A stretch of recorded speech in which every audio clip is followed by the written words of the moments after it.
Assalamualaikum warahmatullahi wabarakatuh. Perkenalkan, nama saya Tiska Putri Rama Amir dari Prodi Teknik Industri Angkatan 2020 dengan NIM 120190128. Pada kesempatan kali ini, saya ingin mempresentasikan hasil resume webinar saya guna untuk menyelesaikan tugas kuliah mata kuliah Stadium General. Webinar saya kali ini yaitu berasal dari Elsevier yang berjudul Lean Startup Principle, yang artinya prinsip startup yang ramping. Pada webinar kali ini saya mengetahui bahwa godaan untuk bekerja di industri namun tidak ingin meninggalkan dunia akademis adalah pendapat umum bagi banyak peneliti dan perjalanan karir mereka. Dan kabar baiknya adalah para peneliti tidak harus meninggalkan akademis untuk berkontribusi pada industri. Menggabungkan dunia akademis dan industri tidak hanya mungkin dilakukan, tetapi juga menguntungkan. Selanjutnya, inovasi dan ide untuk mengembangkan bisnis dapat mengarahkan peneliti ke startup yang sukses karena memiliki latar belakang penelitian yang sangat bermanfaat bagi mereka, yang dapat membuat dan mengelola bisnis baru. Pada webinar kali ini juga merupakan bagian dari seri inovasi untuk meneliti dari Akademi Peneliti yang disampaikan melalui kerjasama dan dirancang khusus bagi para peneliti yang ingin memberikan dampak pada penelitian mereka dan mencari cara untuk mentransfer hasil penelitian mereka ke dalam aplikasi yang akan dipasarkan. Fokusnya adalah memberikan panduan kepada para peneliti tentang cara membangun dan memverifikasi produk dan bisnis dengan waktu dan sumber daya yang lebih sedikit. Selanjutnya,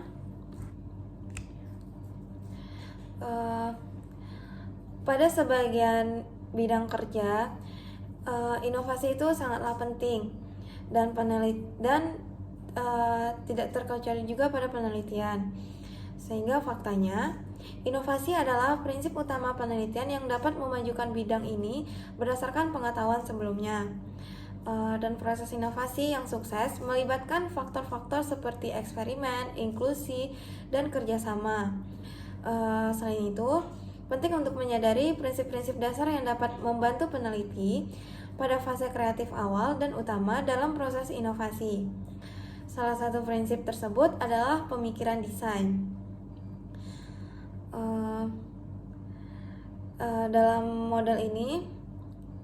Dalam modul ini atau webinar kali ini dapat membantu kita untuk mengidentifikasi potensi inovatif pada penelitian kita dengan menggunakan kerangka pemecahan masalah design thinking. Sehingga model ini dirancang khusus bagi para peneliti yang ingin memberikan dampak pada penelitian mereka dan mencari cara untuk menerapkan, mengkomunikasikan, atau mentransfer hasil penelitian mereka kepada publik atau dunia usaha.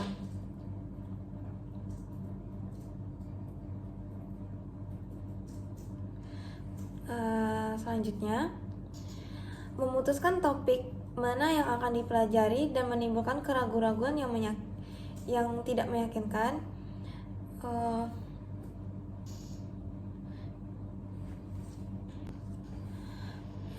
Webinar ini menjelaskan bahwa disiplin ilmu memiliki keuntungan karena kita akan membawa keterampilan dan pengetahuan penting yang menawarkan wawasan segar dan berguna untuk penelitian lintas disiplin. Selanjutnya, teater adalah bidang yang semakin penting bagi penyandang dana karena pelamar berada di bawah tekanan yang semakin besar untuk menunjukkan bahwa proyek mereka memiliki penerapan lintas disiplin.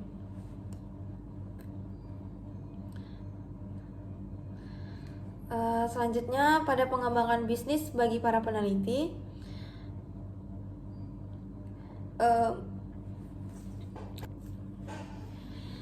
memahami model bisnis adalah hal mendasar untuk menjadi warga negara yang berpengetahuan.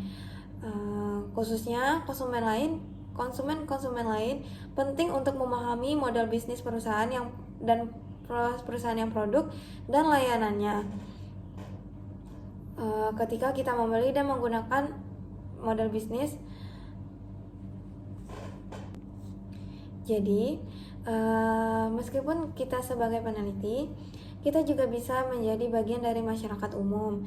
Dan oleh karena itu, pengembangan bisnis secara umum penting bagi kita. Sehubungan dengan profesi masing-masing, tingkat relevansinya tergantung pada domain penelitian Anda atau penelitian kita antara fisika teoritis dan bioteknologi. Misalnya,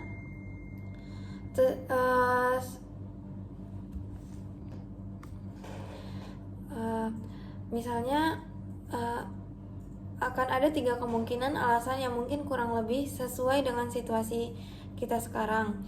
Yang pertama, penelitian kita membutuhkan dana, sehingga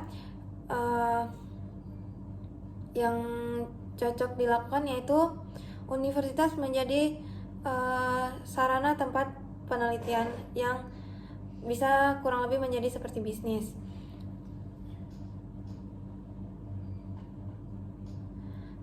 Dan selanjutnya, bisnis juga mendapatkan manfaat dengan wawasan mendalam dari penelitian. Namun, apakah mungkin bagi peneliti untuk mendapatkan manfaat dari modal bisnis?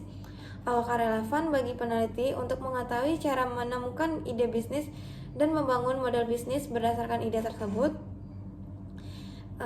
Jawabannya ya. Peneliti yang paham bisnis dapat menggabungkan akademisi dan industri, dan untuk itu mereka memerlukan motivasi dan sedikit bimbingan.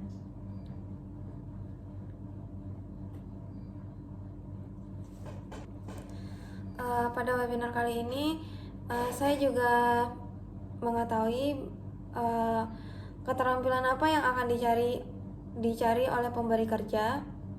Kemampuan untuk itu bisa aja kemampuan untuk bekerja dalam struktur tim, kemampuan berkomunikasi secara verbal, kemampuan untuk memperoleh dan memproses informasi, kemampuan untuk merencanakan, mengatur dan memprioritaskan pekerjaan, kemampuan menganalisis data kuantitatif, pengetahuan teknis yang berkaitan dengan pekerjaan, kemahiran dengan program perangkat lunak komputer, kemampuan berkomunikasi dalam bentuk tertulis, dan kemampuan untuk mempengaruhi orang lain. Sehingga apa saja pilihan karir yang tersedia bagi peneliti karir awal?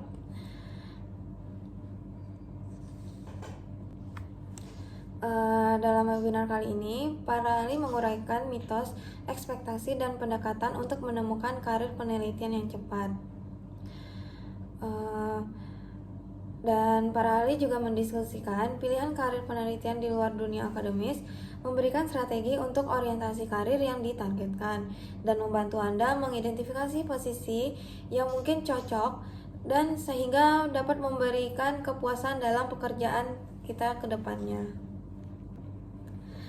Dan terakhir, bagaimana cara kita menemukan motivasi intrinsik atau motivasi yang berasal dalam diri sendiri, yang menjadi satu pencarian yang mungkin menarik dan sangat memuaskan. Yaitu bisa saja dengan cara pertama merefleksi diri, dengan cara meluangkan waktu untuk merenung tentang diri kita sendiri, dan mengidentifikasi momen-momen di mana kita merasa hidup itu yang paling bertenaga. Dan selanjutnya mengidentifikasi nilai pribadi, yaitu seperti menentukan nilai-nilai yang paling penting bagi diri sendiri, dan nilai-nilai ini juga sebagai prinsip-prinsip atau kepercayaan yang membimbing keputusan atau tindakan kita. Dan selanjutnya menentukan tujuan pribadi, di mana menetapkan tujuan-tujuan pribadi yang signifikan merupakan dapat menjadi suatu pemberdayaan untuk keberlanjutan kita nanti.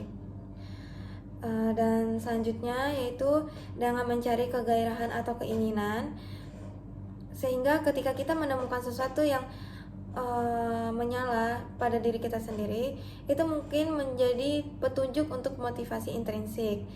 Dan selanjutnya kita juga bisa menerima tantangan, di mana motivasi intrinsik juga seringkali muncul dari keinginan untuk mengatasi tantangan dan tumbuh sebagai individu. Sehingga kita jangan takut untuk mengeksplorasi hal-hal baru atau mengambil risiko yang mungkin terlalu konstruktif.